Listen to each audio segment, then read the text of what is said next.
Ang pinakakamangha, nakakaaliw, nakakabaliw at isa sa pinakamalaki na lungsod sa mundo na may populasyon na higit sa 30 million na kasing laki ng bansang Austria. At malamang sa alamang ay hindi mo pa ito naririnig. Hindi ito sa Chongqing, ito ay sa Chongqing, China. Ang TikTok capital ng China kung saan tambayan ng mga TikTokers. Tito John's TV. Ang iba't ibang eksena at tanawin sa Chongqing ay naging viral sa social media kung saan mayroon silang mga gasolinahan doon sa ibabaw ng mga gusali, mga tren na dumadaan sa mga tirahan na isang atraksyon sa lugar. At eto pa ang isang matindi, narito ang pinakamalalim na subway sa buong mundo, may lalim na 118 meters na humigit kumulang sa taas ng isang 39 na palapag na gusali. Kasing taas na ng mga gusali sa Makati at aabutin ka ng 15 minutes bago ka makarating sa ibaba. Grabe sa layo. Pero heto, ang nakakaloko dito, nasa ground floor ka pa rin. Pambihira.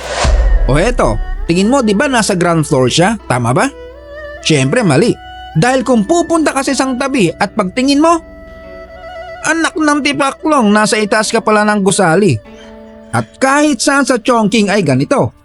Ito pa isa, pagsakay ng elevator ay malinaw naman na makikitang nasa 14th floor na, ngunit paglabas mo, abay nakakaasar, nasa ground floor ka ulit.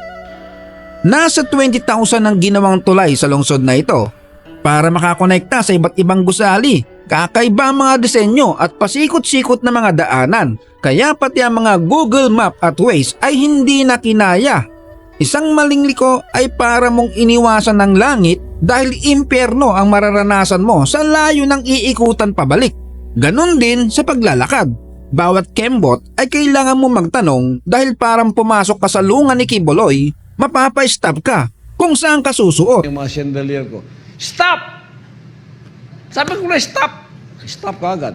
Sabi ni Ang dahilan kung bakit tinawag ng mga tao ang Chongqing na 5D na lungsod ay dahil ito ay nagsisilbing kabisera ng World War II ng China. Lahat ng mga lumang underground bombshell shelter ay ginawang mga kalasada, basement at mga gusali. Pagsapit ng gabi, nakakamangha ang makulay na ilaw ng lungsod. Isa sa mga dinadayo dito ay ang Hongya Cave. Napakalaking shopping mall na may hotel na rin sa loob.